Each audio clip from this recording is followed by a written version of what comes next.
All right, well, you stuck around for part 2, so you must find this just about as interesting as me. Let me show you what I did. All right, so I have both of those heating elements underneath the wrap. I went ahead and just hung the little module here.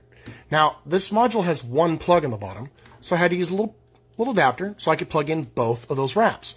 Now, before you ask, I actually did talk to the guy that sent me this, and I said, hey, I can do that, right? And he said, yes.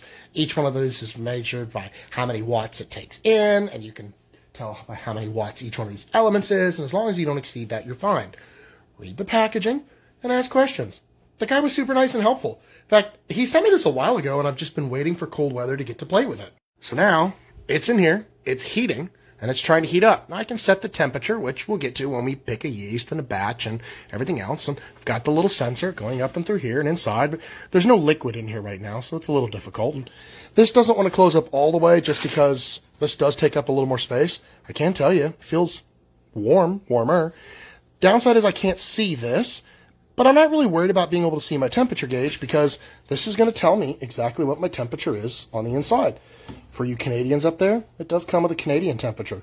Yes, I know C doesn't stand for Canadian, but that's how I remember it. So the real big question is, what are we going to brew in it?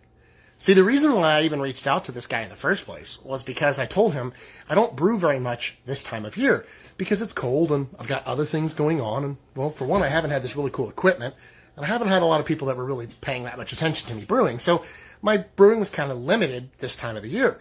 Didn't really have the space until I bought this new house, and now I have the brewery, which is all the space in the world I could ever need. So I need to know, what should I put in there? I have a couple of cool things that we could look at. Maybe we just do something simple. I'd like to just do a big old batch of something and put it together. I don't know. What do you guys think? And what are the questions you have about this? Another big thing I have is, what do you guys use for temperature control? I used to just wrap mine in a towel and sit it in the corner and kind of forget about it. This is kind of a game changer.